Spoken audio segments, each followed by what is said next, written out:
ونستعينه ونعوذ بالله من شرور أنفسنا ومن سيئات أعمالنا من يهده الله فلا مضل له ومن يضلل فلا هادي له وأشهد أن لا إله إلا الله وحده لا شريك له وأشهد أن محمدا عبده ورسوله يا أيها الذين آمنوا اتقوا الله حق تقاته ولا تموتن إلا وأنتم مسلمون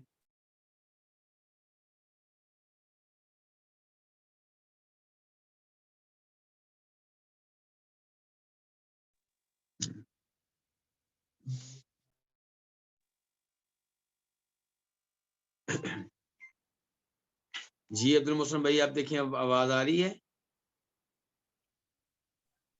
السلام علیکم جی شیخ آ رہی ہے.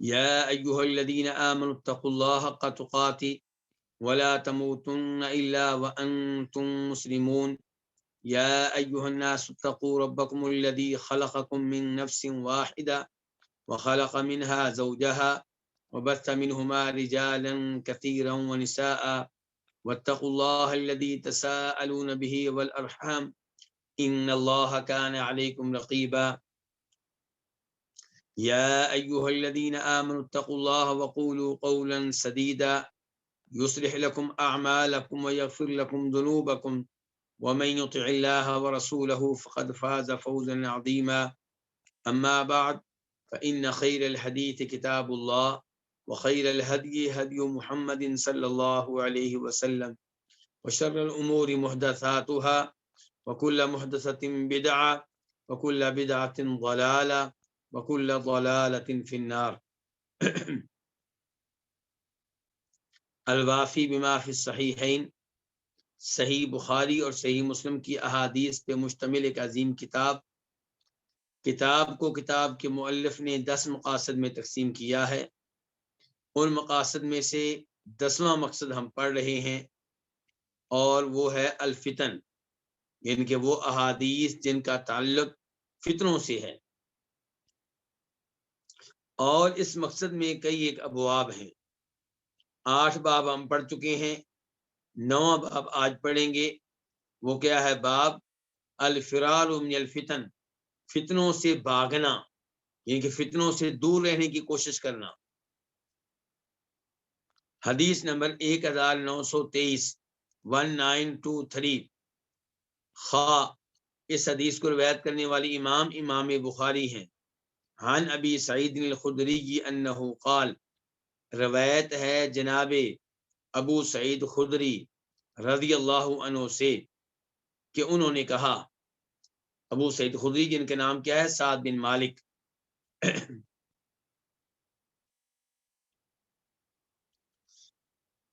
تو انہوں نے کہا کہ قال رسول اللہ صلی اللہ علیہ وسلم، کہ فرمایا رسول اللہ صلی اللہ علیہ وسلم نے، یوشک ان یکون خیر مال المسلم غنم، قریب ہے، یعنی کہ وہ وقت قریب ہے کہ مسلمان کا بہترین مال بکریاں ہوں گی. وہ وقت قریب ہے کہ بکریاں مسلمان کے مال میں سے سب سے بہترین مال ہوں گی. یتبع بها شعف الجبال، ان بکریوں کے ساتھ وہ پہنچ جائے گا پہاڑوں کی چوٹیوں پہ. ان بکریوں کا پیچھا کرتے ہوئے، ان بکریوں کے پیچھے پیچھے چلتے ہوئے کہاں پہنچ جائے گا مسلمان؟ پہاڑوں کی چوٹیوں پہ. ومواقع القطر، اور بارش نازل ہونے کے مقامات میں پہنچ جائے گا، صحرا، جنگل وغیرہ، وادیاں. کیوں ایسا کرے گا؟ یفر بدینہ من الفتن، اپنے دین کے ساتھ راہ فرار اختیار کرے گا فتنوں سے بچنے کے لیے. اس حدیث سے ایک تو یہ پتا چلا کہ بکریاں انسان کے مال میں سے بہترین مال ہے. اور یہ ایسا جانور ہے جو بابرکت قسم کا ہے، تو اس لیے بکریاں رکھنی چاہیے، بکریاں پالنی چاہیے، بکریوں کے ساتھ مسلمان کا ایک اچھا تعلق ہونا چاہیے۔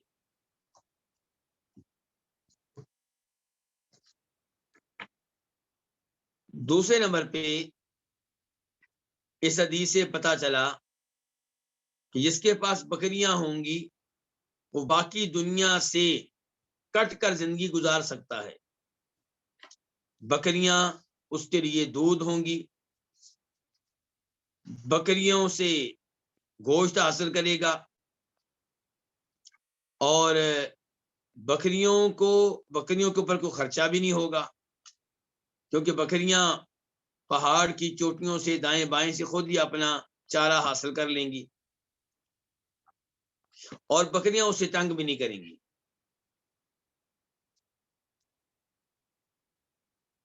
تو فرمایا وہ وقت آنے والا ہے جب فتنے ہوں گے، حالات اتنے خراب ہوں گے، دین کو بچانا اتنا مشکل ہو جائے گا کہ مسلمان اپنے دین کو بچانے کے لیے، فتنوں سے اپنے دین کو محفوظ رکھنے کے لیے بکریاں لے کر پہاڑوں کی چوٹیوں کا رخ کرے گا اور بارش کے نازل ہونے کے مقامات کا رخ کرے گا۔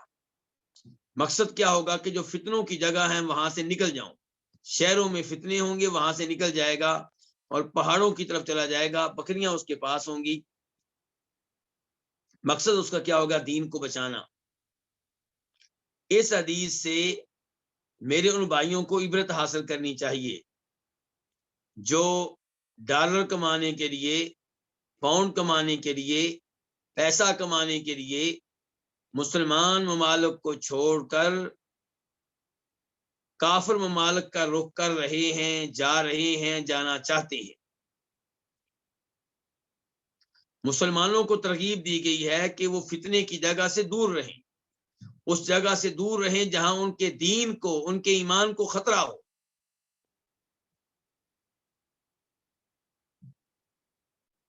جبکہ صورتحال یہ ہے کہ کافر ممالک میں عام طور پہ جانے والے وہ مسلمان ہیں جن کے پاس دین کی پختہ معلومات نہیں ہوتی، وہاں پہنچ کر اپنے دین کو، اپنے ایمان کو خطرے میں ڈالتی ہیں۔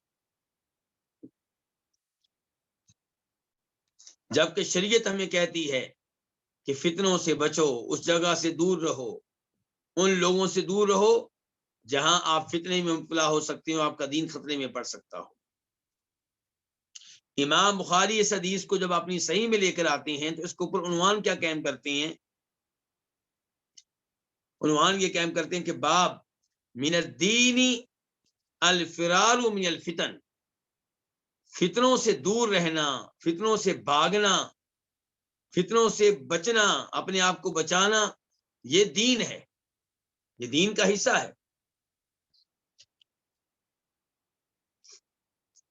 تو اس لیے آج میرا جو بھائی، میری جو بہن کسی بھی ایسے ماحول میں ہیں جہاں دین خطرے میں پڑ سکتا ہو، آپ کا یا آپ کے خاوند کا، آپ کی بیوی کا، آپ کے بچوں کا، آپ کے والدین کا، بہن بھائیوں کا، وہاں سے بھاگ کھڑے ہوں، وہاں سے نکل جائیں اور کسی ایسی جگہ چلے جائیں جہاں دین خطرے میں نہ ہو۔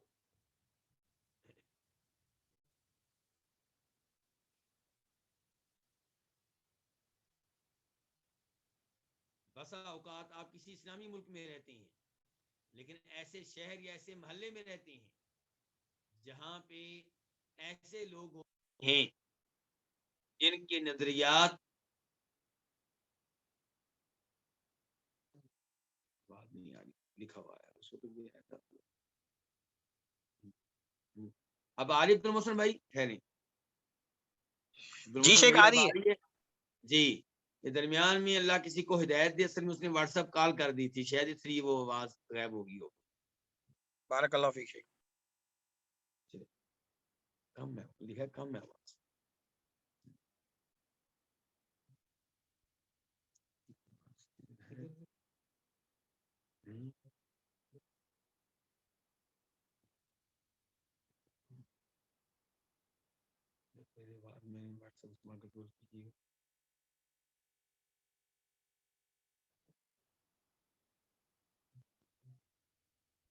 کیمرہ آف کر کے آن کریں.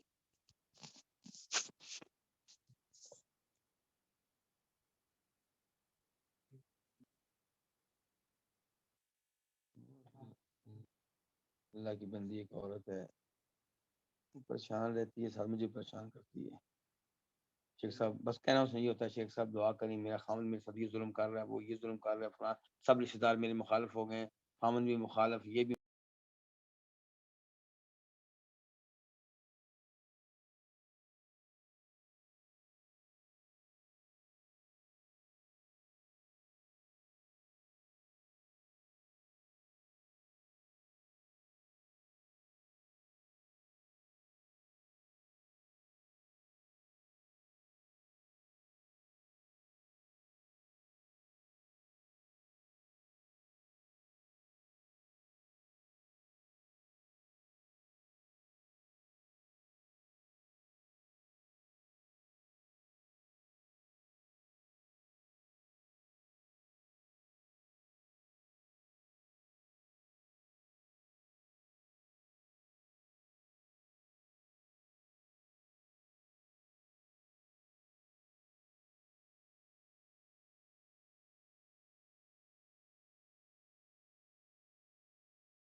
السلام علیکم ورحمۃ اللہ وبرکاتہ.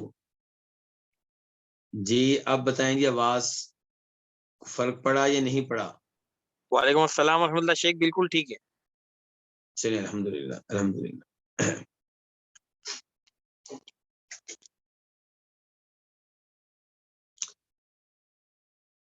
باب نمبر 10، باب اذا التقى المسلمان بسيفيهما، جب دو مسلمان اپنی تلواروں کے ساتھ ایک دوسرے کے آمنے سامنے آ جائیں، یعنی کہ لڑنے کے لیے تیار ہو جائیں.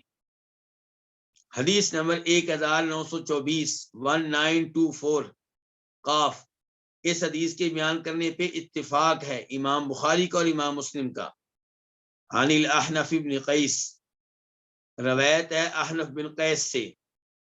احنف بن قیس یہ مخضرم ہیں.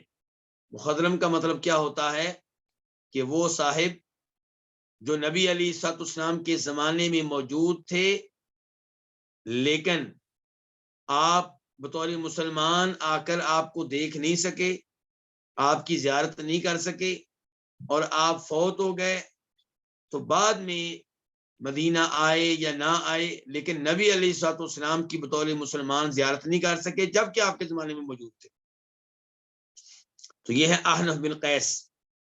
ان سے روایت ہے قال، وہ کہتے ہیں ذهبت لانصر هذا الرجل، میں نکلا تاکہ میں مدد کروں اس آدمی کی. کس آدمی کی؟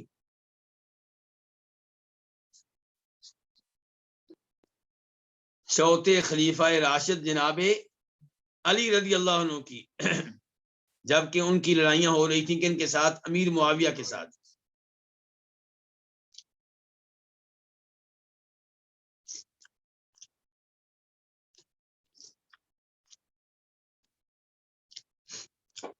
تو احنف بن قیس کہتے ہیں کہ میں گیا، اور یہ بات کر رہے ہیں جنگ جمل کی.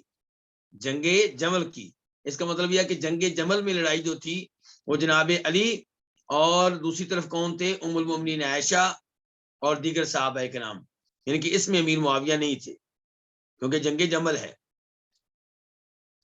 امیر معاویہ کس جنگ میں تھے؟ جنگ صفین میں. تو بہرحال یہ باہمی لڑائیوں میں سے ہی ہے. اب کئی لوگ آپ میں سے جو ان امور کو نہیں جانتے پریشان ہو جائیں گے کہ لڑائی کیوں ہو رہی تھی۔ جناب عثمان شہید ہو چکے تھے اور ان کے بعد جناب علی حکومت کا نظام سنبھال چکے تھے۔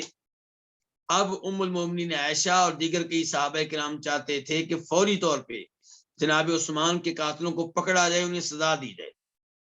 تو اس کے لیے ام المومنین عائشہ اور دیگر کئی صحابہ کرام کہاں پہنچے ہیں؟ بصرہ وغیرہ عراق میں پہنچے ہیں۔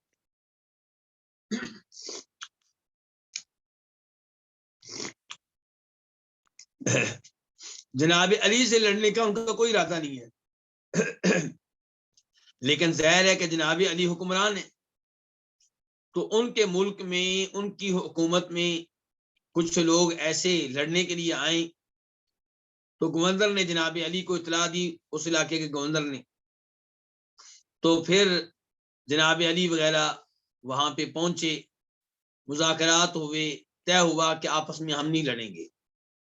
لیکن جو قاتل تھے جناب عثمان کے، انہوں نے رات کے وقت ایسی حرکت کی جس کی وجہ سے لڑائی شروع ہو گئی۔ ہر گروہ یہ سمجھتا رہا کہ دوسرے نے ہمارے اوپر حملہ کیا ہے۔ تو اس لڑائی کی بات ہو رہی ہے، اس کے بارے میں کہہ رہے ہیں احمد بن قیس کہ میں گیا تاکہ میں مدد کروں اس آدمی کی، اور دوسری روایت میں آتا ہے کہ انہوں نے کہا تھا تاکہ میں مدد کروں اللہ کے رسول علیہ الصلوۃ والسلام کے چچا کے بیٹے کی۔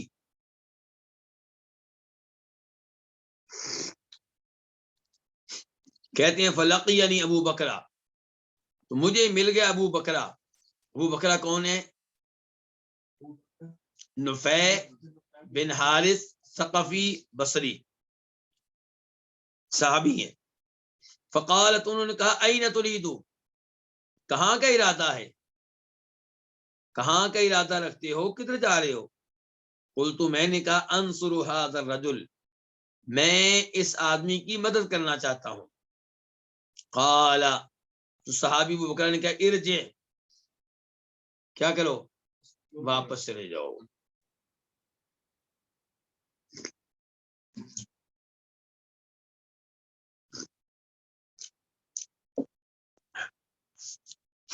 کیوں جی، کیوں واپس چلے جاؤ؟ فإنی سمعت رسول اللہ صلی اللہ علیہ وسلم یقول، کیونکہ میں نے رسول اللہ صلی اللہ علیہ وسلم کو سنا کیا فرما رہے تھے، اذا التقى المسلمان بسیفیہما فالقاتل والمقتول فی النار، جب مسلمان اپنی دو تلواروں کے ساتھ ایک دوسرے کے سامنے آ جائیں، ایک دوسرے کے مد مقابل ہو جائیں، تو قتل کرنے والا اور قتل ہونے والا دونوں کہاں جائیں گے؟ جہنم میں جائیں گے۔ فقلت، تو میں نے کہا، یہ کون کہہ رہے ہیں؟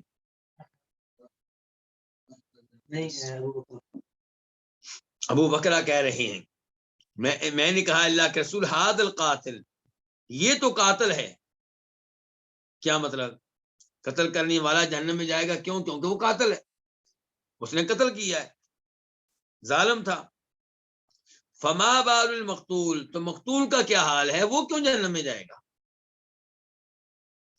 قال، تو فرمایا آپ علیہ الصلوۃ والسلام نے، انہ کان حریصا علی قتل صاحبہ، کیونکہ وہ اپنے ساتھی کے قتل کرنے کا حرص رکھتا تھا، اسے قتل کرنے کی حرص رکھتا تھا، اس کی فل کوشش تھی کہ میں اس کو قتل کروں، کامیاب نہیں ہو سکا۔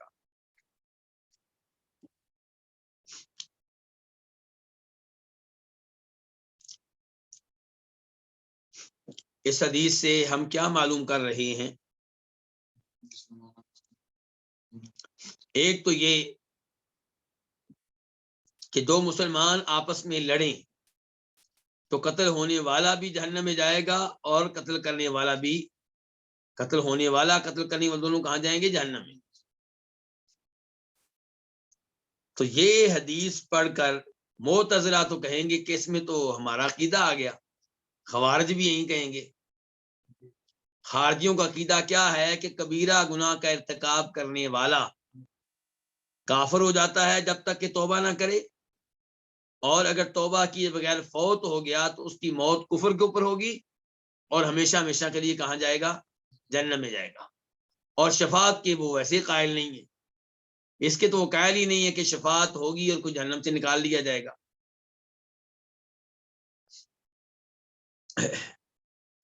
معتزلی کیا کہتے ہیں؟ معتزلی کہتے ہیں کہ کبیرہ گناہوں کا ارتکاب کرنے والا نہ مسلمان رہتا ہے اور نہ کافر ہوتا ہے, وہ بیچ بیچ میں رہتا ہے, کیونکہ کلمہ تو اس نے پڑھا ہوا ہے نا, کلمہ پڑھ کے کبیرہ گناہ کر لیا اس نے, جب تک توبہ نہیں کرے گا تو وہ کیا ہے؟ اسلام اور کفر کے درمیان میں ہے, المنزلۃ بین المنزلتین. روز قیامت پر اس کا کیا بنے گا؟ کیا جنت و جہنم کے درمیان میں رہے گا؟ کہتے ہیں نہیں نہیں نہیں نہیں, روز قیامت جہنم میں جائے گا, روز قیامت جنت میں جائے گا. تو روز قیامت کے لحاظ سے معتزلی اور خارجی دونوں کا عقیدہ ایک ہے. تو یہ حدیث پڑھ کے وہ کہیں گے بتاؤ تم ہماری بات مانتے نہیں تھے, اب تو بخاری میں حدیث آ گئی ہے کہ قتل کرنے والا بھی اور قتل ہونے والا بھی جہنم میں. اور اللہ قرآن میں بھی کہتے ہیں بلکہ وَمَن يَقْتُلْ مُؤْمِنًا مُتَعَمِّدًا فَجَزَاؤُهُ جَهَنَّمُ خَالِدًا فِيهَا وَغَضِبَ اللَّهُ عَلَيْهِ وَلَعَنَهُ وَأَعَدَّ لَهُ عَذَابًا عَظِيمًا, کہ جو کسی مومن کو قتل کر دے جان بوجھ کر تو اس کا ٹھکانہ کیا ہے؟ جہنم, اور جہنم میں ہمیشہ ہمیشہ رہے گا, اور اس کے اوپر اللہ کی لعنتیں, اس کے لیے اللہ نے عذاب تیار کر رکھا ہے. تو ہمارا جواب یہ ہے کہ حدیث بھی برحق, قرآن بھی سر آنکھوں پہ, ہم دونوں کو مانتے ہیں. اور جو ہمارا عقیدہ ہے وہ ہم اپنے گھر سے لے کر نہیں آئے, وہ بھی ہم نے کہاں سے لیا؟ قرآن و حدیث سے لیا ہے. نبی علیہ السلام کی حدیث ہیں کہ میں اپنی امت کے کبیرہ گناہ کرنے والے کئی لوگوں کی شفاعت کروں گا. وہ بھی بخاری کی حدیث ہے کہ اللہ تعالیٰ کہیں گے کہ جہنم سے ان کو نکال لو جس کے دل میں رائی کے دانے کے برابر ایمان ہے. تو انبیاء کرام علیہم الصلوۃ والسلام کو شفاعت کا موقع دیا جائے گا, فرشتوں کو شفاعت کا موقع دیا جائے گا, مومنوں کو شفاعت کا موقع دیا جائے گا. لیکن شفاعت کرنے والے صرف اسی کے حق میں شفاعت کر سکیں گے جو شفاعت کے قابل ہوں گے, جو توحید کے اوپر ہوں گے. تو جہاں تک تعلق ہے اس حدیث کا, جب اس حدیث کو ہم ان احادیث کی روشنی میں سمجھیں گے تو نتیجہ یہ نکلے گا کہ قتل کرنے والا اور قتل ہونے والا دونوں کی جو سزا اللہ نے مقرر کی ہے وہ یہ ہے کہ جہنم میں پھینکا جائے. اب ممکن ہے کہ اللہ معاف کر دیں, جہنم میں نہ پھینکیں, یہ بھی ممکن ہے کہ پھینک دیں اور بعد میں نکال لیں کسی کی شفاعت سے یا اپنی خاص رحمت سے. یہ اللہ کی مرضیاں ہیں, اللہ کو کون روک سکتا ہے؟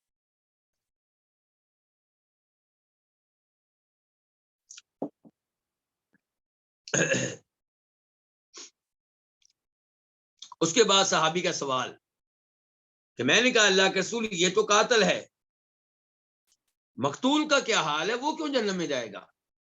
فرمایا اس لیے کہ وہ اپنے ساتھی کو قتل کرنے کی مکمل حرص رکھتا تھا, مکمل عزم رکھتا تھا, لیکن اس کا وار چل نہیں سکا, اس کے ساتھی کا وار چل گیا. یہ حدیث بڑی عظیم ہے, اس سے بہت سے مسئلے ہمیں سمجھ میں آتی ہیں. ایک آدمی گھر سے نکلا, شراب کی شاپ پہ گیا شراب خریدنے کے لیے, یا وہاں پہ بیٹھ کے پینے کے لیے, لیکن شراب ختم ہو چکی تھی, دکان پہ موجود نہیں تھی, یا دکان بند ہو چکی تھی. ہاں جی, گناہ ملے گا کہ نہیں ملے گا؟ بالکل ملے گا. حالانکہ نہ وہ شراب اس نے خریدی ہے نہ وہ پی سکا ہے, لیکن وہ گیا ہے, اس نے گناہ کرنے کے اسباب اختیار کی ہیں. ہاں, ایک آدمی گناہ کا پختہ عزم رکھتا ہے, شراب پینے کے لیے شراب کی دکان پہ گیا ہے, لیکن ادھر جا کے رب سے ڈر گیا ہے, ادھر جا کے رب سے کہا نہیں پیوں گا. یہ وہ آدمی ہے جس کو ثواب ملے گا, نیکیاں ملیں گی. ایک آدمی بدکاری کرنے کے لیے رابطہ کرتا ہے کسی لڑکی سے, فون کرتا ہے, لیکن وہ تیار نہیں ہوتی, اس کے گھر پہنچتا ہے, وہ موجود نہیں ہے. اس قسم کے اسباب اختیار کیے ہیں اس کو گناہ ملے گا، اس کو گناہ ملے گا۔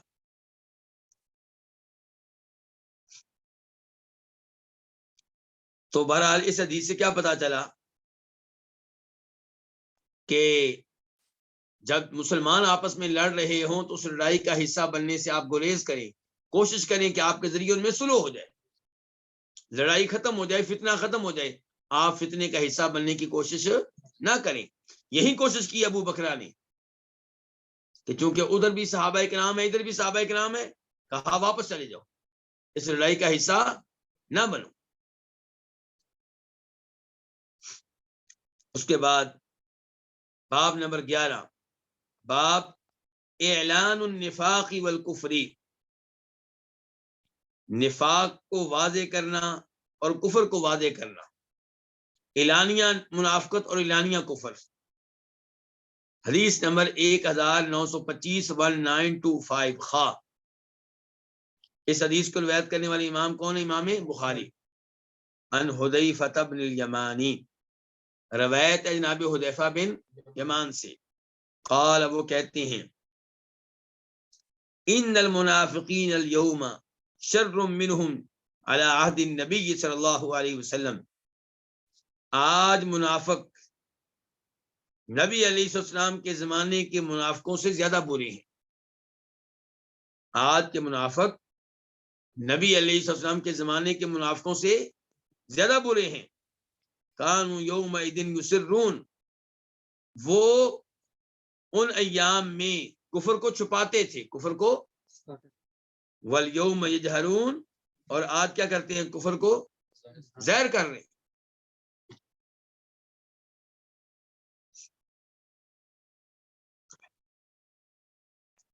اس کا مطلب یہ نہیں ہے کہ وہ ظاہر کر کے کہتے ہیں کہ ہم کافر ہیں۔ اگر یہ کہیں گے ہم کافر ہیں پھر تو مسلمان نہ ہوئے، پھر منافق ان کو کیوں کہا جا رہا ہے؟ منافق کس کو کہتے ہیں؟ جو ظاہر کرے کہ میں مسلمان ہوں، دل میں کیا ہو؟ کفر ہو۔ تو اگر یہ ظاہر کر رہے ہیں کفر، تو پھر دل میں کفر نہ ہو، پھر تو ظاہری کفر ہوگا۔ مراد یہ ہے کہ کفر کو ظاہر نہیں کرتے، کفر والی حرکتیں سر عام کر رہے ہیں بغیر کسی ڈر اور خوف کے کر رہے ہیں۔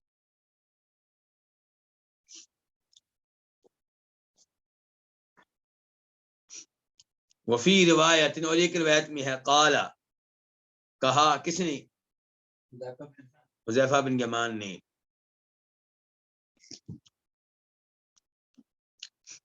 انما کان النفاق علی عہد النبی صلی اللہ علیہ وسلم، سوائے اس کے نہیں منافقت تو نبی علیہ السلام کے زمانے میں تھی، نفاق صرف اور صرف آپ کے زمانے میں تھا۔ فاما اليوم، جہاں تک تعلق ہے موجودہ زمانے کا، فانما هو الكفر بعد الایمان، یہ منافقت نہیں ہے، یہ ایمان کے بعد کیا ہے؟ کفر ہے۔ کیا مطلب ایمان کے بعد کفر ہے؟ یعنی کہ مسلمان گھرانوں میں پیدا ہوئے، جدی پشتی کیا ہوئے؟ مسلمان ہوئے، لیکن اس کے بعد جو حرکتیں کی ہیں وہ کفر پہ مبنی ہے۔ وہ کیا ہے؟ کفر پہ، منافقت نہیں ہے، یہ ایمان لانے کے بعد باقاعدہ کافر ہو جانا ہے، یہ کہنا چاہ رہے ہیں حذیفہ بن یمان۔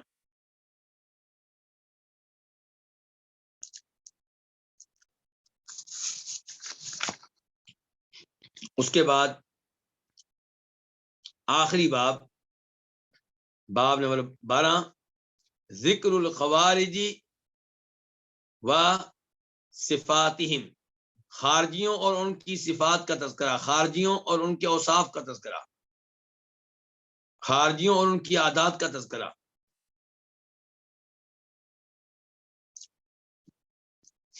حدیث نمبر 1926 1926 قاف۔ اس حدیث کے بیان کرنے پہ اتفاق ہے کس کس کا؟ امام بخاری کا، امام مسلم کا۔ عن جابر بن عبداللہ رضی اللہ عنہما قال، روایت ہے جناب جابر بن عبداللہ رضی اللہ عنہما سے، قال، انہوں نے کہا، بینما رسول اللہ صلی اللہ علیہ وسلم یقسم غنیمتا بالجعرانہ، جبکہ نبی علیہ السلام تقسیم کر رہے تھے کیا؟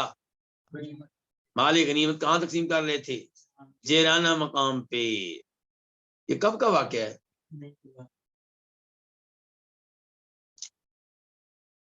جنگ حنین کی سے واپسی کا واقعہ ہے. تو سال کون سا ہوا؟ سن 8 ہجری. مکہ فتح کرنے کے بعد آپ نکل گئے تھے حنین، طائف وغیرہ کی طرف جہاد کیا. وہاں مسلمانوں نے فتح پائی. غزوہ حنین میں مسلمانوں کو بہت سارا مال ملا. تو یہ اس مال کی بات ہو رہی ہے کہ اللہ کے رسول جب کہ جیرانہ مقام پہ مال غنیمت تقسیم کر رہے تھے، اذ قال له رجل، تب آپ سے ایک آدمی نے کہا اعدل، آپ عدل و انصاف کریں. آپ کیا کریں؟ ان کی مال تقسیم کریں عدل و انصاف سے. فقال له، تو آپ علیہ السلام نے اس سے کہا لقد شقیت ان لم اعدل، یقیناً میں بدبخت ہوا اگر میں عدل و انصاف نہ کروں.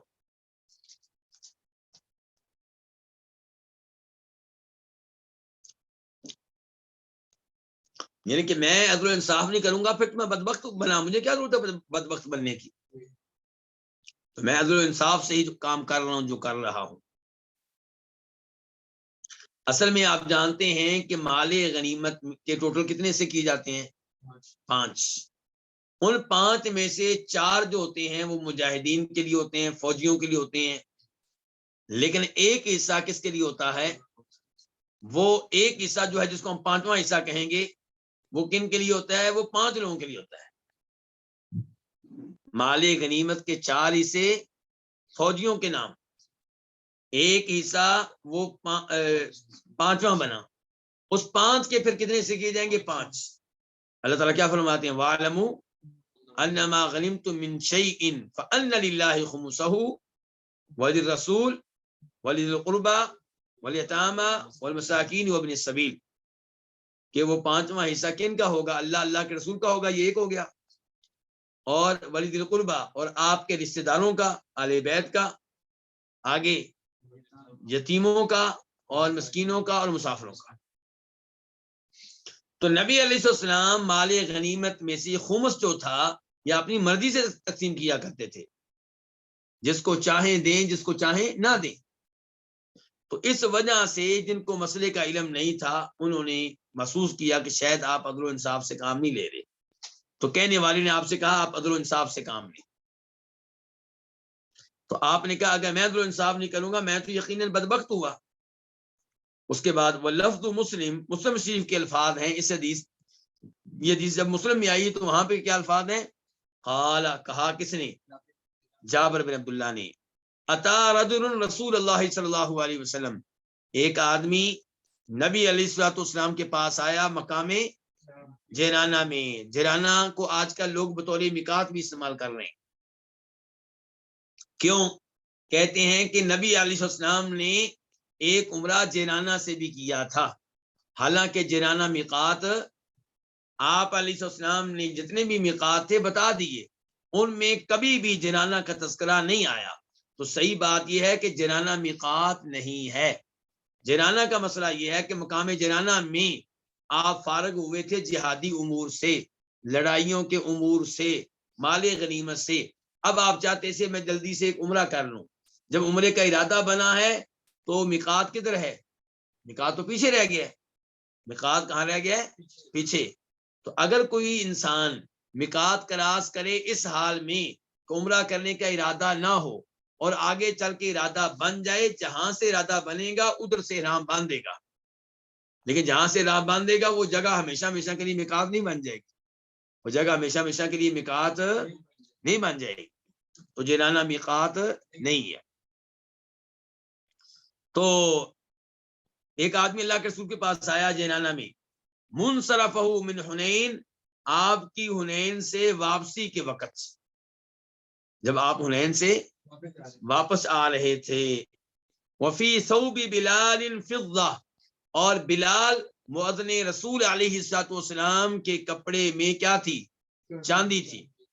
ورسول اللہ صلی اللہ علیہ وسلم یقبض منہا، رسول اللہ صلی اللہ علیہ وسلم اس سے مٹھی بھرتے. کس سے؟ چاندی سے. یعطی الناس، لوگوں کو دے دیتے.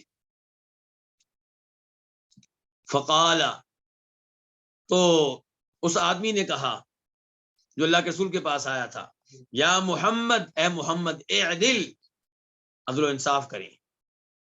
قال، تو آپ نے کہا ویلک، تو کیا ہو، تو ہلاک ہو جائے، ومن یعدل اذا لم اکن اعدل، کون عدل و انصاف کرے گا جب میں عدل و انصاف نہیں کروں گا؟ عدل و انصاف مجھ سے بڑھ کے کون کرنے والا ہوگا؟ لقد خبت وخسرت ان لم اکن اعدل، میں ناکام ہوا، گھاٹے میں رہا اگر میں عدل و انصاف نہ کروں۔ دوسرا آپ اس لفظ کو پڑھ سکتے ہیں لقد خبتا، یعنی کہ ایک کیا تھا خبتو، تا کے اوپر آپ کیا پڑھیں، ضمہ پیش، وخسرتو، کہ آپ اس آدمی سے کہہ رہے ہیں کہ اگر میں عدل و انصاف سے کام نہیں لوں گا پھر میں تو تباہ ہو گیا، میں تو ناکام ہو گیا، میں تو خسارے میں چلا گیا، گھاٹے میں چلا گیا۔ دوسرا یہ کہ لقد خبت وخسرتا، آپ نے اپنے بارے میں نہیں کہا، اس کو مخاطب کر کے کہا کہ اگر میں عدل و انصاف نہ کروں پھر تو تم ناکام ہو گئے، خسارے میں واقع ہو گئے، خسارے میں مبتلا ہو گئے۔ کیا مطلب ہے اس کا؟ اگر میں عدل و انصاف نہ کروں تو تم ناکام ہو گئے، اس کا کیا مطلب ہے؟ اگر میں عدل و انصاف نہ کروں تو تم خسارے میں چلے گئے، مطلب یہ ہے کہ تم نے میرا کلمہ پڑھا ہے، تم نے میرا کلمہ پڑھا ہے، اور میں تمہارا امام ہوں، پیشوا ہوں، تمہارا لیڈر ہوں، اور تمہارا لیڈر اگر تو انصاف نہیں کرتا، نعوذ باللہ خیانت کرتا ہے، تو پھر ایسے لیڈر کو ماننے والے کیا ہوئے؟ خسارے میں، انہوں نے غلط لیڈر منتخب کیا، پھر تو ان کی محنت ضائع جائے گی۔ یہ مطلب ہے کہ لقد خبت وخسرت ان لم اکن اعدل، یقیناً تم ناکام ہو گئے، تم خسارے میں چلے گئے اگر میں عدل و انصاف نہ کروں۔ فقال عمر بن الخطاب، تو عمر بن الخطاب نے کہا دعنی یا رسول اللہ، مجھے چھوڑیں اللہ کے رسول، کیا مطلب، اجازت دیں، مجھے چھوڑیں اللہ کے رسول، کہ مجھے اجازت دیں اللہ کے رسول، فاقتل هذا المنافق، تو میں اس منافق کو قتل کروں۔ یہ ہے غیرت جناب عمر فاروق کی۔ فقال، تو آپ نے کیا کہا، معاذ اللہ، میں اللہ کی پناہ مانگتا ہوں، میں اللہ کی پناہ میں آتا ہوں۔ کس بات سے بچنے کے لیے اللہ کی پناہ مانگ رہے ہیں؟ ان یتحدث الناس انی اقتل اصحابی، میں اللہ کی پناہ مانگتا ہوں اس بات سے کہ لوگ باتیں کریں کہ میں اپنے ہی ساتھیوں کو قتل کر دیتا ہوں۔ آپ بظاہر یہ اللہ کے رسول کا ساتھی ہے، آپ کا کلمہ پڑا ہوا ہے، تو آپ اس کو قتل کریں گے تو آگے پیچھے کیا بات مشہور ہو جائے گی کہ محمد اپنی ساتھیوں کو قتل کر رہا ہے۔ اس سے کیا پتا چلا؟ غلط پروپیگنڈے سے بچنے کی کوشش کریں۔ یہ کہہ دینا کافی نہیں ہے مجھے کسی کی فکر نہیں ہے جی، میں بس اچھی زندگی گزار رہا ہوں، دنیا باتیں کرتی ہے تو کرے، نہیں، آپ ایسا کوئی کام نہ کریں جس کی وجہ سے لوگ آپ کے اوپر کیا کریں، شک کریں، انگلی اٹھائیں۔ ٹھیک ہے، تو کیا ہے، معاذ اللہ، میں اللہ کی پناہ چاہتا ہوں اس بات سے بچنے کے لیے کہ لوگ باتیں کریں کہ میں اپنے ہی ساتھیوں کو قتل کرتا ہوں۔ ان ھذا واصحابہ، بے شک یہ اور اس کے ساتھی، یقرؤون القرآن، قرآن کی تلاوت کیا کریں گے، لیکن لا یجاوز حناجرہم، یہ قرآن ان کے حلق سے تجاوز نہیں کرے گا، نیچے نہیں اترے گا، دل تک نہیں پہنچے گا۔ یمرقون منہ، یہ نکل جائیں گے اس سے، کس سے، دین سے، یہ نکل جائیں گے کس سے، دین سے۔ کیسے؟ کما یمرق السہم من الرمیہ، جیسے تیر نکل جاتا ہے کس سے، شکار سے۔ کیا مطلب ہے اس کا؟ آپ کہنا چاہتے ہیں کہ یہ لوگ جس نے مجھے کہا کہ آپ عدل و انصاف سے کام لیجیے اور اس کے ساتھ ہی قرآن کو پڑھا کریں گے لیکن قرآن دل میں اترنے والا نہیں ہوگا، اور دین سے ایسے نکل جائیں گے جیسے تیر کہاں سے نکلتا ہے، شکار سے۔ کیا مطلب؟ تیر اگر زور سے پھینکا جائے اور تیر ہو اچھا تو وہ مثال کے طور پہ آپ ہرن کو شکار کرتے ہیں تو وہ ایک سائڈ سے داخل ہوگا، دوسری سائڈ سے تیزی سے نکل جائے گا، کیا اس نے اس جانور کا جس سے وہ نکل کے گیا ہے کوئی اثر قبول کیا؟ نہیں، کیونکہ تیزی سے نکل کر گیا ہے، حالانکہ نکل کر گیا ہے خون والی جگہ سے، گوبر والی جگہ سے، لیکن کوئی بھی ایسی چیز نظر نہیں آئی۔ یہ دیکھیں، آپ نے فرمایا یہ پہلے بات آئی کس کی؟ اس آدمی کی۔ اس کے بعد کہاں تھی عبارت؟ ایک منٹ، یہ سر دو حدیثیں ایک جیسی، اوپر والی حدیث، ہاں جی یہ دو حدیثیں ایک جیسی ہیں، حدیث نمبر 1926 اور 1927، یہ دونوں حدیثیں ایک جیسی ہیں۔ تو بر عمر بن خطاب نے کہا کہ مجھے اجازت دیں اللہ کے رسول، میں اس منافق کو قتل کروں۔ آپ نے کہا میں اللہ کی پناہ جاتا ہوں اس بات سے کہ لوگ میرے بارے میں باتیں کریں کہ میں اپنے ہی ساتھیوں کو قتل کر رہا ہوں۔ پھر آپ نے کہا کہ بے شک یہ آدمی اور اس کے ساتھی قرآن کی تلاوت کیا کریں گے، لیکن قرآن ان کے حلق سے تجاوز نہیں کرے گا۔ یمرقون منہ، یہ دین سے نکل جائیں گے جیسے کہ تلوار نکل، جیسے کہ تیر نکل جاتا ہے کس سے؟ شکار سے، یعنی کہ یہ دین سے نکلیں گے اور دین کا ان کے اوپر کوئی اثر نہیں ہوگا، جیسے تیر جانور سے نکلتا ہے، شکاری جانور سے، اور اس کے اوپر جانور کا کوئی اثر نہیں ہوتا، کوئی خون نہیں، کوئی گوبر نہیں، کچھ بھی نہیں۔ اس کے بعد حدیث نمبر 1927 1927 قاف، اس حدیث کے بیان کرنے پہ اتفاق ہے کس کس کا؟ امام بخاری کا، امام مسلم کا۔ عن ابی سعید الخدری، روایت ہے جناب ابو سعید خدری رضی اللہ تعالیٰ عنہ سے، جن کا نام کیا؟ سعد بن مالک۔ قال، انہوں نے کہا بینما نحن، جب کہ ہم عند رسول اللہ صلی اللہ علیہ وسلم، ہم نبی علیہ الصلوۃ والسلام کے پاس تھے، وہو یقسم قسما، اور آپ کوئی چیز تقسیم کر رہے تھے، اتاہ، تو آپ کے پاس آیا کون؟ ایک شخص آیا جس کا نام کیا تھا؟ ذوالخویسرہ، وہو رجل من بنی تمیم، اور یہ بنو تمیم کا ایک آدمی ہے۔ فقال، اس نے کہا یا رسول اللہ، اللہ کے رسول، اعدل، عدل و انصاف کریں۔ فقال، آپ نے کہا ویلک، تو کیا ہو؟ ہلاک ہو۔ ومن یعدل اذا لم اعدل، کون عدل و انصاف کرے گا جب میں عدل و انصاف نہیں کروں گا؟ لقد خبت وخسرت ان لم اکن اعدل، میں کیا ہوا؟ ناکام ہوا، خسارے میں چلا گیا اگر میں عدل و انصاف نہ کروں۔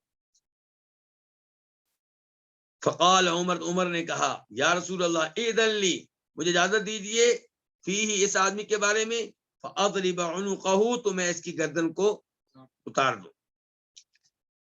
اچھا جی، اب پہلی حدیث اور دوسری حدیث میں کیا فرق ہے جی؟ اس حدیث میں جو بھی ہم پڑھ رہے ہیں اور پہلی حدیث میں،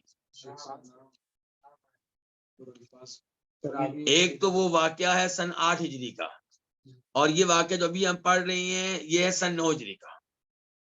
وہ واقعہ ہے حنین سے واپسی کا، جیرانہ مقام کا، ایسے ہی ہے۔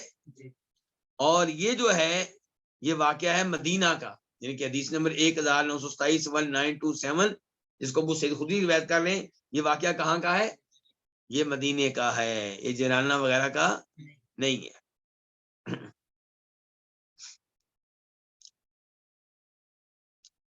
اور یہاں پہ تاریخ کیا ہے؟ سن 9 ہجری۔ پہلے واقعے میں کیا تھی تاریخ؟ سن 8 ہجری۔ چلیں جی، اب دیکھیں آپ کیا فرماتے ہیں، آپ کے داہو، اس کو، یعنی کہ اجازت مانگی کس نے؟ عمر فاروق نے، کس چیز کی؟ قتل کرنے کی۔ تو آپ کیا کہہ رہے ہیں؟ داہو، اس کو چھوڑ دو۔ فإن له اصحابا، کیونکہ اس کے کئی ایسے ساتھی ہیں کہ یحقر احدکم صلاته مع صلاتی، کہ تم میں سے کوئی اپنی نماز کو اس کی نماز کے سامنے کیا جانے گا؟ حقیر جانے گا۔ ایسے لوگ ہوں گے، اس کے ساتھ ایسے لوگ ہوں گے جو لمبی لمبی نمازیں پڑھا کریں گے، بہترین تلاوت کیا کریں گے، بہترین روزے رکھا کریں گے۔ تو آپ فرما رہے ہیں فإن له اصحابا، اس کے کئی ایسے ساتھی ہیں، یحقر احدکم، تم میں سے کوئی ایک حقیر جانیں گا اپنی نماز کو ان کی نماز کے سامنے، ان کی نماز کے ساتھ، وصیامہ، اور اپنے روزے کو مع صیام، ان کے روزے کے ساتھ، بڑی عبادت کرنے والے ہوں گے۔ یقرؤون القرآن، قرآن کی تلاوت کریں گے لیکن لا یجاوز تراقیہم، یہ ان کی ہنسلیوں سے آگے نہیں جائے گا. تراقی جمع ہے کس کی؟ ترقوت ان کی. یمرقون من الدین، دین سے نکل جائیں گے. کما یمرق السہم من الرمیہ، جیسے تیر نکل جاتا ہے کس سے؟ شکار کیے ہوئے جانور سے. یونظر الی نسلہ، دیکھا جاتا ہے اس کے پھل کو. کس کے پھل کو؟ تیر کے پھل کو اسے چیک کیا جاتا ہے. یعنی کہ فلا یوجد فی شیء، اس میں کوئی بھی چیز موجود نہیں ہوتی، نہ خون نہ کوئی گوبر وغیرہ کچھ بھی نہیں. ثم ينظر الى لصافه، پھر دیکھا جاتا ہے اس کے پٹھے کی طرف. فما یوجد فی شیء، اس میں بھی کوئی چیز موجود نہیں ہوتی. ثم ينظر الى نضیہ، پھر دیکھا جاتا ہے اس تیر کی لکڑی کی طرف. کس کی طرف؟ لکڑی کی طرف. وَهُوَ، وضاحت آگی، وَهُوَ قِدْحُهُ، اور وہ کیا ہے آپ کا؟ وہ آپ کا کیا ہے؟ وہ اس تیر کا کیا ہے؟ اور تیر کی لکڑی ہے. یعنی کہ نظیہ جو ہے نا، اس کی وضاحت جو آئی ہے وہ وقید ہو، اور وہ تیر کی کیا ہے؟ لکڑی. یعنی کہ وہ لکڑی جس سے وہ تیر بنا ہے. تو پھر دیکھا جاتا ہے الی نظیہ، اس کی کس کی طرف؟ لکڑی کی طرف. فلا یوجد فی، اس میں بھی کوئی چیز موجود ہے. اچھا، اب تیر کے پھل کے اوپر بھی کوئی چیز موجود نہیں ہے، تیر کے پٹھے کے اوپر بھی کوئی چیز موجود نہیں، نہ خون نہ گوبر، اور لکڑی پہ بھی کچھ نہیں ہے. ثم ينظر الى قددی، پھر چیک کیا جاتا ہے، دیکھا جاتا ہے اس کے کیا؟ پر. کس کے پر؟ تیر کے. فلا یوجد فی شیء، اس میں بھی کوئی چیز موجود نہیں ہوتی. قد سبق الفرس والدم، حالانکہ وہ گوبر اور خون کو کراس کر کے آیا ہے. کیا؟ تیر. حالانکہ وہ گوبر اور خون کو کیا کر کے آیا ہے؟ کراس کر کے آیا ہے. لیکن تیر اتنا تیز تھا کہ وہ جسم سے نکل گیا ہے، لیکن اس میں کوئی نشانی وغیرہ نہیں ہے، کوئی اثرات نہیں ہے. تو ایسے ہی یہ لوگ ہوں گے. کون؟ خارجی. یہ دین سے ایسے ہی نکل جائیں گے کہ جب نکلیں گے تو دین کا ان کے اوپر کوئی اثر نہیں ہوگا. جیسے یہ جو تیر ہے یہ تیزی سے نکل جاتا ہے شکار کیے ہوئے جانور سے، ایسے ہی تیزی کے ساتھ کیا نکل جائے گا؟ خارجی دین میں داخل ہوں گے، تیزی سے نکل جائیں گے، اور ان کو دین کا کوئی اثر بھی ان کے اوپر نہیں ہوگا، کوئی نشان نہیں ہوگا، کوئی علامت نہیں ہوگی. آیتہم، ان کی نشانی کیا ہوگی؟ رجل اسود، ایک سیاہ آدمی. احدی عضدیہ مثل ثدی المرأة، اس کے بازوؤں میں سے ایک، اس کے مونڈوں میں سے ایک عورت کے پستان کی طرح ہوگا. کیا مطلب ہے اس کا؟ یعنی کہ اس کا ایک بازو جو ہوگا، اس کا آخری حصہ جو ہوگا عورت کے پستان کی طرح ہوگا. بازو کا جو آخری حصہ ہوگا وہ کیسے ہوگا؟ عورت کے پستان کی طرح ہوگا. مثال کے طور پہ ہاتھ اس کا کٹا ہوا ہے، بازو اس کا کٹا ہوا ہے، جو بازو رہ گیا اس کا آخری حصہ کیا ہوگا؟ عورت کے پستان کی طرح. آگے دیکھیں. او مثل البضعۃ، یا پھر کیا؟ کس کی طرح؟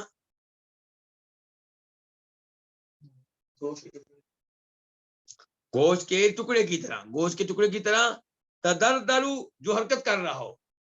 اس حال میں گوشت کا ٹکڑا حرکت کر رہا ہو تو یہ ایک آدمی ہوگا سیاہ رنگ کا، اور اس کا بازو جو ہوگا اس کے آخر میں کیا ہوگا؟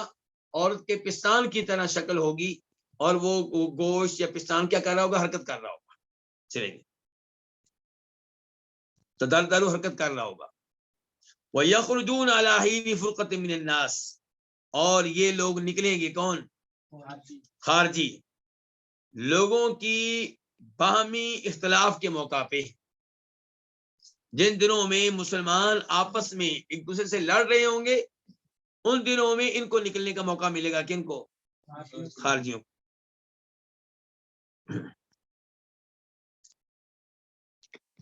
قال ابو سعید خدری کہتے ہیں فاشهد، تو میں گواہی دیتا ہوں، انی سمعت هذا الحدیث، من رسول اللہ صلی اللہ علیہ وسلم کہ بے شک میں نے یہ حدیث سنی تھی کس سے؟ نبی علیہ الصلوۃ والسلام سے. واشهد اور میں یہ بھی گواہی دیتا ہوں ان علی بن ابی طالب قاتلهم وانا معه کہ علی نے ایسے لوگوں سے لڑائی لڑی جبکہ میں علی کے ساتھ تھا. یہ کون کہہ رہے ہیں؟ ابو سعید خدری. فامر بذلك الرجل انہوں نے حکم دیا اس آدمی کے بارے میں. کنہوں نے؟ جناب علی نے. فلتمسا اس کو تلاش کر لیا گیا. فاتی بھی تو اس کو لایا گیا. حتی نظرت الیہ یہاں تک کہ میں نے اس کی طرف دیکھا. یہ کون کہہ رہے ہیں؟ ابو سعید خدری. میں نے اس کی طرف دیکھا علی نعت النبی صلی اللہ علیہ وسلم الذی نعتہ وہ ان اوصاف کے عین مطابق تھا جو اوصاف اللہ کے رسول نے اس آدمی کے بیان کیے تھے. کیا مطلب؟ کالے رنگ کا اور بازو کا آخر میں کیا عورت کے پستان کی طرح, اور وہ بھی کیا کر رہا ہے؟ حرکت کر رہا ہے.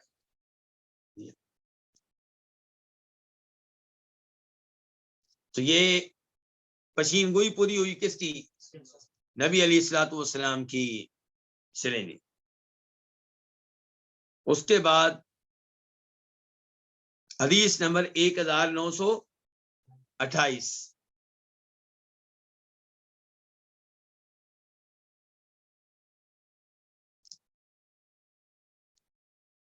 میم. اس حدیث کو روایت کرنے والے امام کون سے؟ امام مسلم. عن عبداللہ بن الصامت روایت ہے عبداللہ بن صامت الغفاری البصری سے. عن ابی ذر وہ کس سے روایت کرتے ہیں؟ ابو ذر سے جندب بن جنادہ. قال انہوں نے کہا قال رسول اللہ صلی اللہ علیہ وسلم کہ فرمایا نبی علیہ الصلوۃ والسلام نے. کون کہہ رہا ہے؟ فرمایا اللہ کے رسول نے. ان بعدی من امتی میرے بعد میری امت میں سے او سیکون بعدی من امتی یا انہوں نے کیا کہا ہے؟ کنہوں نے؟ نبی علیہ السلام نے. اور یہ کون بتا رہے ہیں؟ ابو ذر. یا ابو ذر نے کہا کہ اللہ کے رسول نے کہا تھا کہ ان قریب میرے بعد میری امت میں سے قوم ایک قوم ہوگی.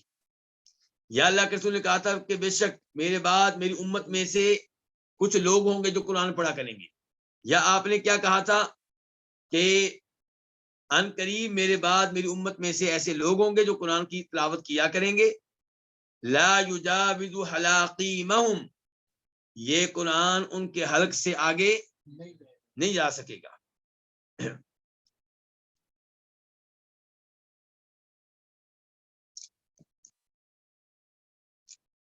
یخرجون من الدین وہ دین سے نکل جائیں گے. کما یخرج السهم من الرمیہ جیسے تیر نکل جاتا ہے کس سے؟ شکار سے. یہ کہ جیسے تیر شکار سے نکلے تو اس کے اوپر کوئی اثرات نہیں ہوتے خون وغیرہ کے, ایسے یہ لوگ دین سے نکل جائیں گے اور ان کے اوپر دین اسلام کے کوئی اثرات نہیں ہوں گے. ثم لا يعودون فی پھر یہ اس میں واپس نہیں آ سکیں گے. کس میں؟ دین میں. دین سے نکل جائیں گے اور پھر اس میں واپس نہیں آئیں گے. ہم شر الخلیقہ یہ لوگ مخلوق میں سے ان کے لوگوں میں سے بدترین ہوں گے. والخلیقہ اور جانوروں میں سے بھی سب سے بدتر یہی ہوں گے. تو خلق کا معنی آپ کیا لیں گے؟ انسان, ناس. اور خلیقہ کا معنی آپ کیا لیں گے؟ جانور, باقی مخلوقات. تو یہ لوگ لوگوں میں سے بھی بدترین ہوں گے اور دیگر مخلوقات میں سے بھی بدترین ہوں گے. اس کے بعد حدیث نمبر 1929 1929 اور یہ آخری حدیث ہے اس کتاب کی. قاف. اس حدیث کو روایت کرنے والے کون ہیں؟ امام بخاری اور امام مسلم.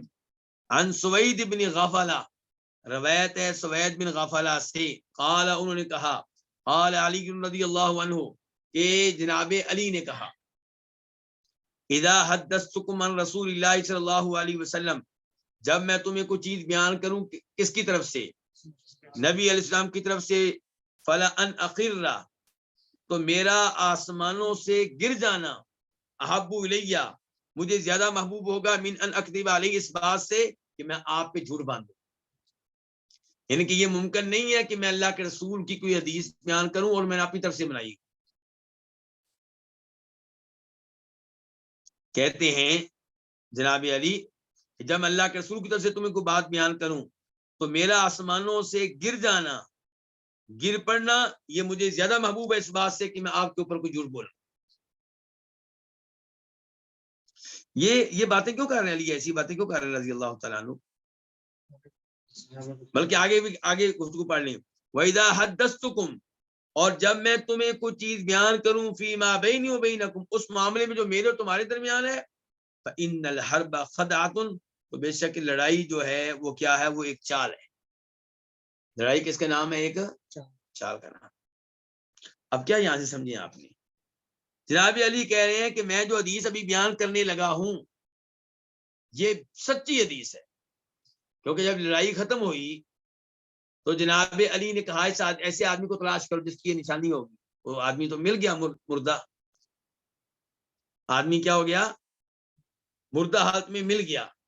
اب جناب علی اس کے بارے میں حدیث سنانے لگے ہیں۔ کیا کرنے لگے ہیں؟ اب جب حدیث سنائیں گے تو کئی لوگ یہ سوچیں گے کہ جناب علی اپنی شان اور صفائیاں پیش کر رہے ہیں اس حدیث کے ذریعے، خود ہی حدیث سنائی ہو، یا حدیث میں کچھ لفظ اپنے ہوں گے، کوئی کمی بیشی کر لی ہوگی، تو اس کی صفائی پیش کر رہے ہیں۔ کون؟ علی رضی اللہ تعالی عنہ کہتے ہیں کہ میں جب تم اللہ کے رسول کی طرف سے بیان کروں تو میرا آسمانوں سے گر پڑنا مجھے اس بات سے زیادہ محبوب ہے کہ میں آپ پہ کوئی جھوٹ باندھوں۔ وَإِذَا حَدَّثْتُكُمْ فِي مَا بَيْنِي وَبَيْنَكُمْ، اور جب میں تمہیں کوئی چیز بیان کروں اس معاملے میں جو میرے اور تمہارے درمیان ہے، فَإِنَّ الْحَرْبَ خَدْعَةٌ، تو بے شک لڑائی کس کا نام ہے؟ چال کا نام ہے۔ اچھی چال کون چلتا ہے؟ سمعت رسول اللہ صلی اللہ علیہ وسلم یقول، میں نے سنا نبی علیہ السلام سے کیا فرما رہے تھے، یأتی فی آخر الزمان قوم، آخری زمانے میں قوم آئے گی، حدثاء الاسنان، وہ نو عمر ہوں گے، ایسے ہی ہے جی، صفحاء الاحلام، عقلی لحاظ سے کمزور ہوں گے، عقلی لحاظ سے کیا ہوں گے؟ کمزور ہوں گے۔ یقولون من خیر قول البریہ، بریہ کس کو کہتے ہیں جی؟ مخلوق، وہ مخلوق کا بہترین قول کہیں گے۔ کون؟ یہ جو آخر میں آئیں گے حدثاء الاسنان، یہ آخر میں آئیں گے نا، آپ نے کہا تھا قوم آئے گی تو نو عمر ہوں گے اور عقل کے لحاظ سے بھی کمزور ہوں گے، وہ کہیں گے من خیر قول البریہ، مخلوق کے اقوال میں سے بہترین قول وہ پڑھیں گے اور کہیں گے، یمرقون من الاسلام، وہ اسلام سے نکل جائیں گے، کما یمرق السهم من الرمیہ، جیسے تیر نکل جاتا ہے کس سے؟ شکار سے۔ لا یجاوز ایمانہم حناجرہم، ایسے لوگوں کا ایمان ان کے حلق سے تجاوز نہیں کر سکے گا، نیچے نہیں جائے گا۔ فَأَيْنَمَا لَقِيتُمُوهُمْ، تم جہاں بھی ان کو پاؤ، فَاقْتُلُوهُمْ، ان کو کیا کرو؟ قتل کرو۔ فَإِنَّ فِي قَتْلِهِمْ أَجْرًا، کیونکہ ان کے قتل کرنے میں اجر و ثواب ہے، لمن قتل یوم القیامہ، ان کے لیے جنہوں نے کیا کیا ہوگا؟ جنہیں قتل کیا ہوگا، جنہوں نے قتل کیا ہوگا۔ فَإِنَّ فِي قَتْلِهِمْ، ایسے لوگوں کے قتل کرنے میں اجر و ثواب ہے اس شخص کے لیے جو ان کو قتل کرے، اجر و ثواب کب ملے گا؟ قیامت کے دن ملے گا، یہ مطلب ہے۔ فَإِنَّ فِي قَتْلِهِمْ أَجْرًا، ایسے لوگوں کے قتل میں اجر و ثواب ملے گا۔ کس کو ملے گا اجر و ثواب؟ لمن قتلہم، جو ان کو قتل کرے۔ کب ملے گا یہ ثواب؟ قیامت کے دن ملے گا۔ تو یہ ہے جی جناب علی کی بیان کردہ حدیث، اور اس سے پہلے ہم نے دیکھا کہ نبی علیہ السلام پہ اعتراض کیے گئے، اعتراض کرنے والے یہ کون تھے؟ یہ سچے مسلمان نہیں تھے، لیکن آپ کی رحمت دیکھیے، آپ نے سلوک جو ان سے کیا ہے وہ کون سا کیا ہے؟ آپ نے سلوک یہ کیا ہے کون سا جی؟ چھوڑ دیا ان کو، چلیں گے۔ تو بہرحال نبی علیہ الصلوۃ والسلام نے خارجیوں کی علامات بتا دی تھی، ان کی روشنی میں ایسے لوگوں کو دیکھتے رہنا چاہیے۔ ہم لوگ کئی دفعہ متاثر ہو جاتے ہیں بہت زیادہ، نئے نئے فرقے نکلتے ہیں، نئے نئے گروپ نکلتے ہیں، اور وہ حالانکہ خروج کر رہے ہوتے ہیں، بغاوت کر رہے ہوتے ہیں کسی اسلامی حکومت سے، اور ہم کیا کہتے ہیں؟ یہ ہمارے ہیرو ہیں، کیونکہ وہ ایک آدھ نعرہ لگا دیتے ہیں کن کے خلاف؟ امریکہ وغیرہ کے خلاف، ایک آدھ نعرہ لگا دے، جو بھی لگا دے وہ ہمارا ہیرو ہے. ہمارا مزاج یہ ہے، وہ نعرہ لگانے والا چاہے صدام ہو، چاہے قذافی ہو، چاہے اور کون تھے، ایسے کئی لوگ جو تھے ان کو ہمارے لوگ کیا سمجھتے رہے، ہیرو. ہمارا تو یہ حال ہے کہ ہم ایک ایسا ملک، جس ملک میں یعنی کہ صحابہ کرام کو برا بلا کہا جاتا ہے، ان لوگوں کو کی بھی ہم تعریفیں کرتے ہیں کیونکہ وہ ایک آدھ نعرہ لگا دیتے ہیں. وہ کیا لگا دیتے ہیں؟ ایک آدھ نعرہ. تو یہ کام جو ہے یہ درست نہیں ہے. خارجیوں کی صفات ہم نے پڑھ لی ہیں، تو ایسے لوگوں سے خبردار رہنا چاہیے جو مسلمانوں کو قتل کریں. یہ لوگ مسلمانوں کو قتل کرتے تھے، صحابہ کرام کو قتل کیا انہوں نے، ایک صحابی اور ان کی حمل والی بیگم کو قتل کیا انہوں نے، لیکن کافر و مشرکوں کو چھوڑ دیتے، انہیں کچھ نہیں کہتے تھے.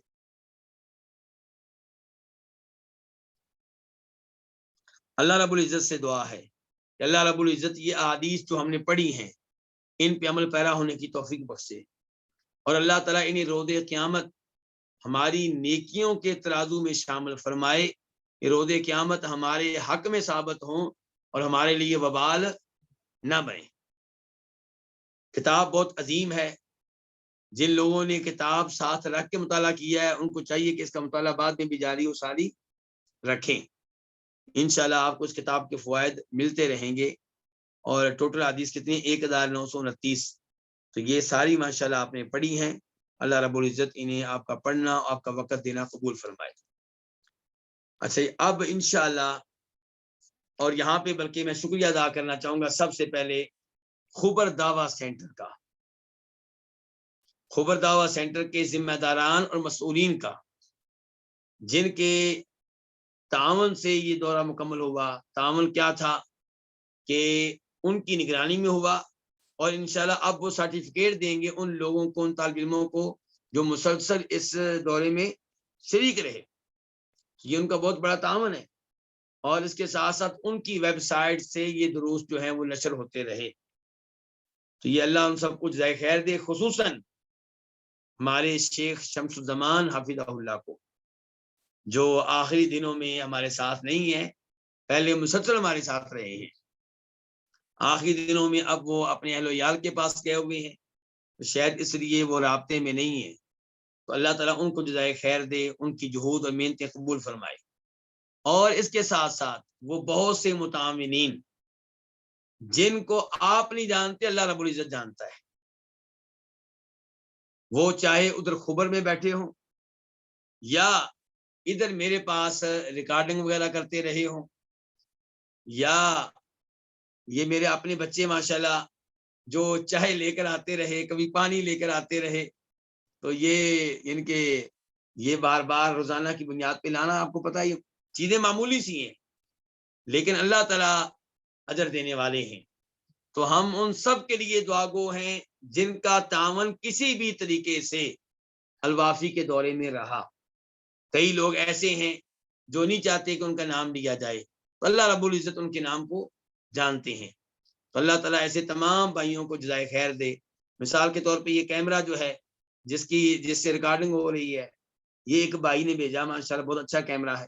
تو ایسے میں مثال دے رہا ہوں، ایسے بہت سے متعاونین ہیں جن کے تعاون سے یہ دورہ اپنے اختتام کو پہنچا ہے. اب ہم عقیدے کی طرف آئیں گے انشاءاللہ. عقیدے کا دورہ ہوگا، اور کتاب کا نام کیا ہے؟ شرح السنہ. کتاب کا نام کیا ہے؟ شرح السنہ. اور شرح السنہ یہ وہ کتابیں ہیں جن میں عقیدہ بیان کیا گیا ہوتا ہے. شرح السنہ کا مطلب آپ یوں لے لیں کہ عقیدے کی وضاحت. سنہ کا لفظ جو ہے یہ بولا جاتا ہے احادیث کے اوپر بھی، لیکن سنہ کا لفظ عقیدے کے اوپر بھی بولا جاتا ہے. تو یہ کتاب جو ہے اس میں عقیدے سے متعلقہ اور دیگر بھی کئی مسائل کی وضاحت ہوگی. عام طور پہ عقیدے سے متعلقہ مسائل ہوں گے. شرح السنہ لکھنے والے کون ہیں؟ امام بربہاری. یہ کہاں کے تھے؟ عراق کے تھے. 329 ہجری میں یہ کیا ہوئے ہیں؟ فوت ہوئے ہیں. کتاب کو انہوں نے 34 ابواب میں تقسیم کیا ہے. تو انشاءاللہ عقیدے کے بہت سے مسائل ہمیں پڑھنے کا موقع ملے گا. کئی عقیدے کے مسائل پڑھتے ہوئے ہمارے عقائد کی اصلاح ہوگی، اور کہیں پہ ہمارے علم میں اضافہ ہوگا، ہمیں اس عقیدے کا پتہ ہی نہیں ہوگا، کہیں عقیدہ ہم نے غلط اپنایا ہوا تھا، یہاں سے پتہ چلے گا کہ عقیدہ درست تو کچھ اور ہے۔ اور کئی عقائد جیسا کہ پہلے میں کہہ چکا ہوں جن کے بارے میں ہم نے جدی پشتی معلومات لے رکھی ہیں اپنے والد صاحب سے، دادا جی سے، امی جان سے، لیکن ہمیں دلائل کا نہیں پتا۔ غلط عقیدے والے جب ہم سے بات چیت کرتے ہیں تو ہم وہاں چپ ہو جاتے ہیں، خاموش ہو جاتے ہیں، ہمارے پاس بات نہیں ہوتی۔ میں آپ کو ایک مثال دیتا ہوں۔ صورتحال یہ ہے کہ ہم سب یہ مانتے ہیں کہ عید میلاد النبی منانا صلی اللہ علیہ وسلم یہ جائز نہیں ہے، لیکن کوئی ہمیں پکڑ لے، ہمارے عام آدمی کو کہے کیوں جائز نہیں ہے، اللہ کے رسول سے محبت ہے، تم کیسے اس کو غلط کہتے ہو؟ تمہارے آدمی جو ہمارے لوگ جو ہیں ادھر چپ ہو کے بیٹھ جاتے ہیں۔ کیوں؟ علم نہیں ہے، بس یہ پتا ہے کہ کام غلط ہے، کیوں غلط ہے، کیسے غلط ہے، کیسے مطمئن کرنا ہے، اس کے لیے علم لینا ضروری ہے۔ اور علم بہت بڑی عبادت ہے، علم بہت بڑی عبادت ہے، تو اس لیے علم کے فضائل بہت زیادہ آئے ہیں، علم کے فضائل بہت زیادہ ہیں۔ خیرکم من تعلم القرآن وعلمہ، تم میں سے سب سے بہتر وہ ہے جو قرآن سیکھے اور سکھائے۔ اور ہم جو عقائد پڑھنے لگے ہیں یہ کہاں سے ماخوذ ہیں؟ قرآن و حدیث سے۔ اور آپ علیہ السلام فرماتے ہیں اللہ تعالیٰ اس آدمی کے چہرے کو تر و تازہ رکھے جو میری احادیث سنے اور پھر انہیں یاد کر لے، پھر دوسروں تک پہنچائے۔ تو کہنے کا مطلب ہے احادیث اور قرآن ان دونوں کا علم جو ہے یہ ہمارے لیے خوش قسمتی ہے ہماری کہ ہم ان علوم کے ساتھ لگے ہوئے ہیں، یہ علم لے رہے ہیں، دے رہے ہیں۔ اللہ تعالیٰ ہمیں عمل پیرا ہونے کی توفیق دے۔ تو انشاءاللہ اب عقیدے کی کتاب شرح السنہ امام بربہاری، اس کا درس شروع ہوگا منگل کے دن سے۔ کس دن سے؟ اور کتنے دن ہوا کرے گا؟ 2 دن، منگل اور بدھ۔ اور اس کے لیے آپ واٹس ایپ گروپوں میں، الوافی کے گروپوں میں پہلے ہی آپ ماشاءاللہ موجود ہیں، لیکن اب اپنے باقی لوگوں کو بھی ایڈ کروائیں، اپنے دوست احباب کو، اپنی گھر میں بیٹھی ہوئی بہن کو، اپنی گھر میں کسی گھر میں شادی شدہ گھر میں بیٹھی ہوئی بیٹی کو جو اب آپ کے گھر میں نہیں ہے، کسی اور گھر میں ہے، اس کو ایڈ کروائیں، اپنے بچوں کو ایڈ کروائیں، یعنی کہ زوردار تحریک چلائیں اس موضوع پہ۔ آپ کے ذریعے کم از کم 10 آدمی اس دورے کا کیا بنے، حصہ بنے۔ آپ کو اپنا ثواب بھی ملے گا، انشاءاللہ ان کا ثواب بھی ملے گا۔ اور یہ کتاب جو ہے پی ڈی ایف کی شکل میں گروپ میں شیئر کر دی جائے گی انشاءاللہ۔ تو میری گزارش ہوگی کہ ہر صاحب کتاب کا پرنٹ نکلوائیں، بلکہ اسے کیا کریں، جلد کروائیں، اور پھر اس کے اوپر لکھیں تاکہ پڑھنے کا حق ادا ہو جائے۔ یہ وہ کتاب ہے جس کا اہتمام بہت علماء کرام نے کیا ہے۔ سعودی عرب کے مشہور و معروف عالم دین شیخ صالح الفوزان، انہوں نے اس کتاب کی شرح کی ہے، دیگر کئی مشائخ نے شرح کی عربی زبان میں، تو اب ہم الحمدللہ اردو زبان میں اس کی شرح کرنے لگے ہیں اور آپ سننے لگے ہیں، مل کے ان کی شرح ہوگی انشاءاللہ۔ تو اس لیے آپ پرعزم ہو جائیں، ڈیلے نہیں پڑنا، پیچھے نہیں ہٹنا، یہ سوچ کر کہ الوافی کا دورہ ختم ہوا اب الحمدللہ، نہیں، اللہ تعالیٰ نے آپ پہ انعام کیا، میرے اوپر انعام کیا، صرف آپ کے اوپر نہیں میرے اوپر بھی۔